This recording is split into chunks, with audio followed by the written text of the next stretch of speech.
It really is. And I remember a time when I was struggling and the Lord was telling me a scripture that he gave me was based, I'll provide for your every need. And I was struggling with this tuition at my school because I didn't have the money to pay for it. And I was hearing from like different people, like in the natural, I should have been, I, in the natural, nothing should have worked out the way that it did. It looked impossible. It looked impossible. And I was like, I feel like the Lord's telling me he's going to provide for me, even though I didn't see any money coming in. I didn't know where it was going to come from. I didn't see anything in the natural, but the Lord in my spirit was like, I'm going to provide for you. I'm going to provide for you. And Lady Crystal, Jordan's first lady, called one time and she was such an encouragement. Sometimes you just need somebody to say, because she told me, she's like, well, do you believe this is where the Lord is leading you? And I said, yes. And it was a really hard time, especially when you got people speaking against you and telling you basically, I don't think it's going to work out. Are you set to go to another school? Are you set to go back home? I mean, people were telling me I had to go back home. I got just a whole bunch of just doubt was like going my way, and the Lord was holding me on by a string. And she had called, and that encouragement, she said, is that what the Lord is leading you to do? And I was like, yes, I believe it is. She's like, all right, let me pray with you. And she prayed with me according to what the Lord had given me. She didn't speak against it and say, girl, she gave me some wisdom. It was like, it's so completely okay if you come back home. But at the end of the day, she says, if that's where the Lord is leading you, then you go for that. And she supported me in that. Sometimes all of us really need to make sure, where are we speaking from? That's something my pastor told me. Are you speaking from your own opinion to someone? Are you speaking from just something you heard and you think that it would apply? I guess that's your own opinion. Or is the Lord leading you to say that? Is the Lord really leading you to say that? But that really and I had to wait on the Lord during that time. And I thank God he sent me encouragement during that time. My family was praying with me, praying for me, encouraging me. But and it had its benefits and rewards because God came through like he always has and like he always will. Waiting on the Lord, God is going to come through. It may not look like what we expect it to look like, but he always comes through and he always renews our strength. And he said he will renew our strength.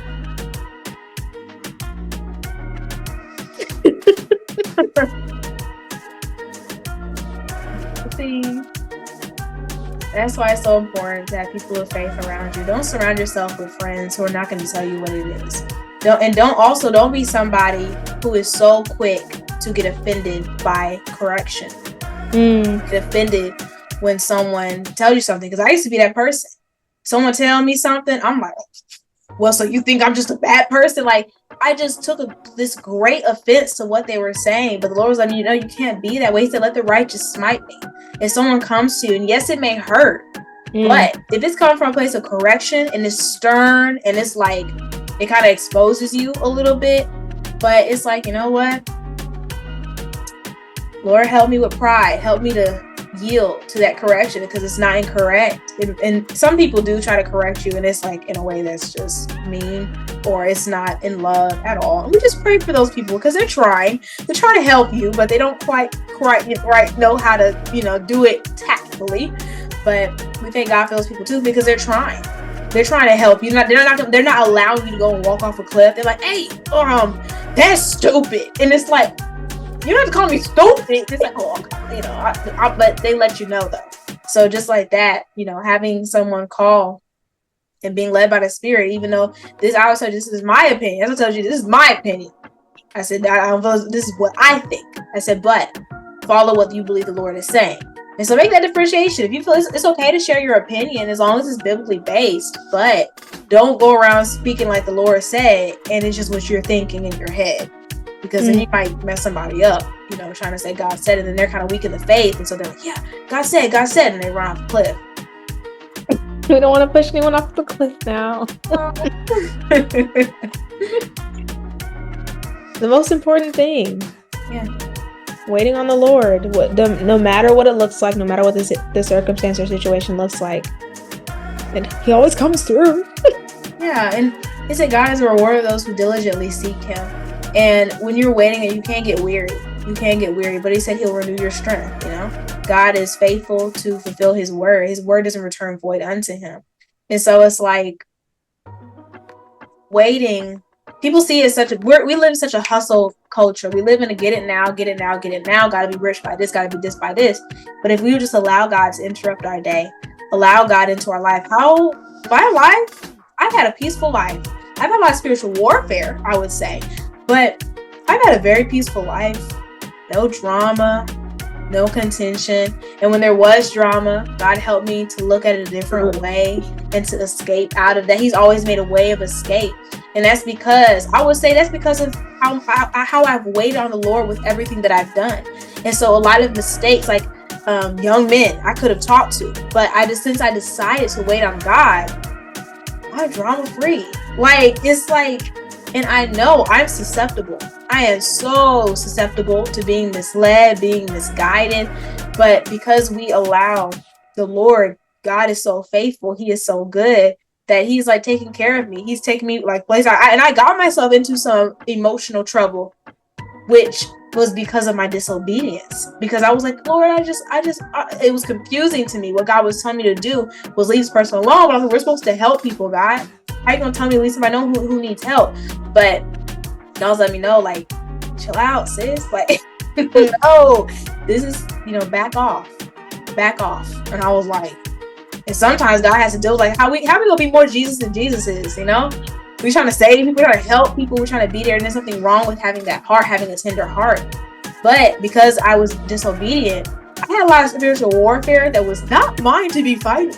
I was opening up doors. I had had sleep paralysis in years. I was getting sleep paralysis again. I was like, and God let me know, you're being disobedient. Like, you're opening up a door.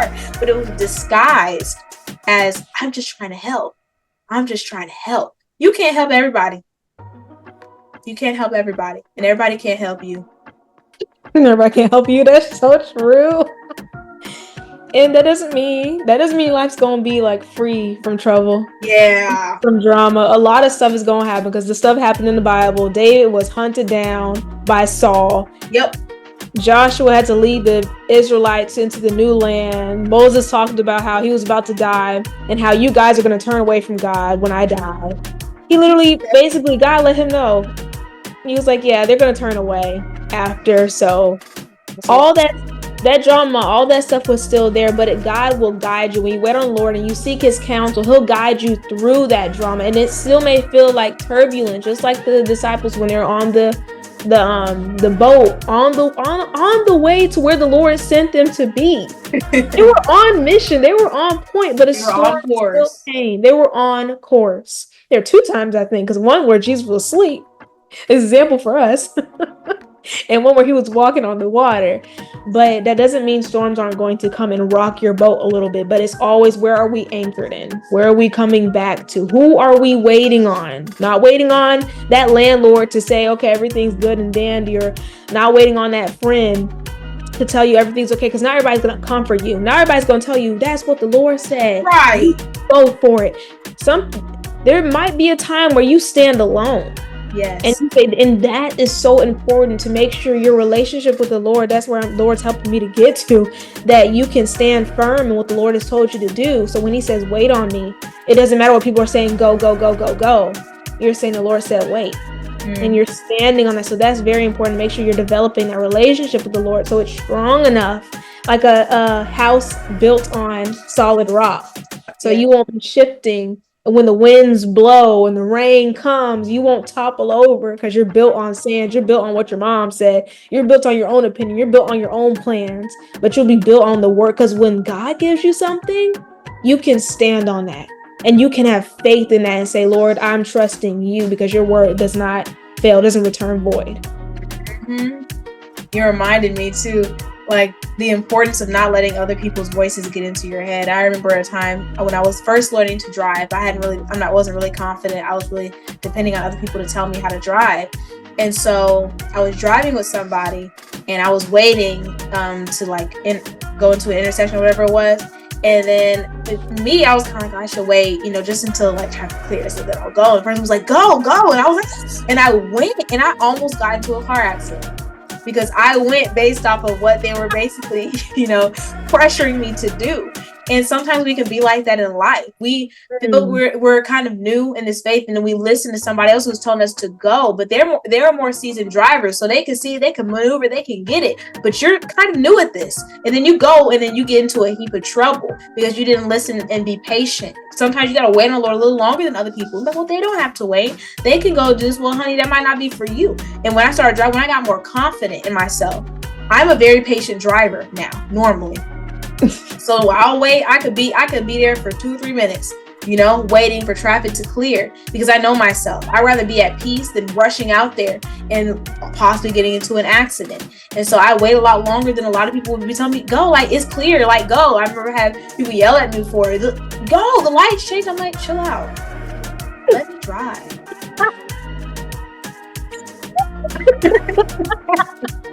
My point is, when you get more firm in yourself, and you'll be able to do, the other person's just like, okay, that may not be how they'll drive, but normally they're chill.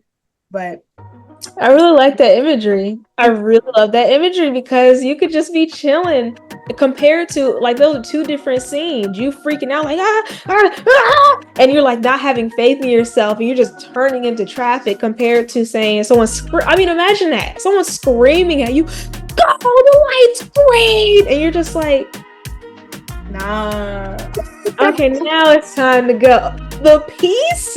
Yes. I used to get so bothered and mad and annoyed at people, like, why are you telling me what to do? Why can't you just support me? Yada, yada, yada. Just tell me to wait on the Lord. Just encourage me to wait on the Lord. But people weren't giving me that. And God was telling me, not everybody's going to give you that. Yep. You have to be able to stand firm when people are screaming all this stuff in your ear. You have to be able to sit still. Mm-hmm. Sit still and wait. And go when it's time. I love that visual. Yeah, waiting on the Lord definitely has its benefits. Wait on God. Wait on God for the spouse. Wait on God for the job. Wait on God for instruction. Because who better? Like, we always ask people for opinions. We're always asking for advice, but sometimes we forget who's the best person to ask advice from. Who's the one who knows it all? The one who knows us inside and out. The one who wants the best for us. Like, why not ask him?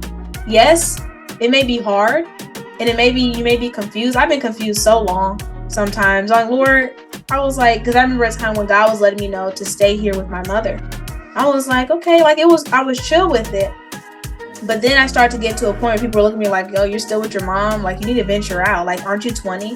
Is this the time to get to know yourself? And that's how the devil works, because I know what word God gave me. I feel like I was appointed for a time such as this. I feel like this is why I'm here right now at this point in my life.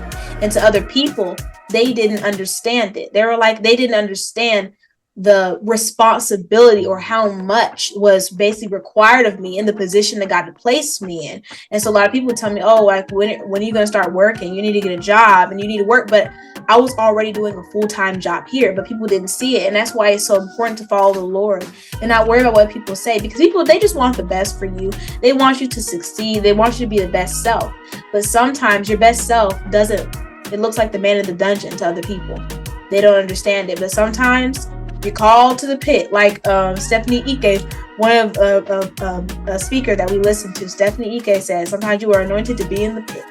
People may not understand. People are like, well, you're doing something wrong because you should be doing this right now. But they're going by their perceptions. They're going by their eyes. And he said, God's thoughts are not our thoughts. His ways are higher than our ways.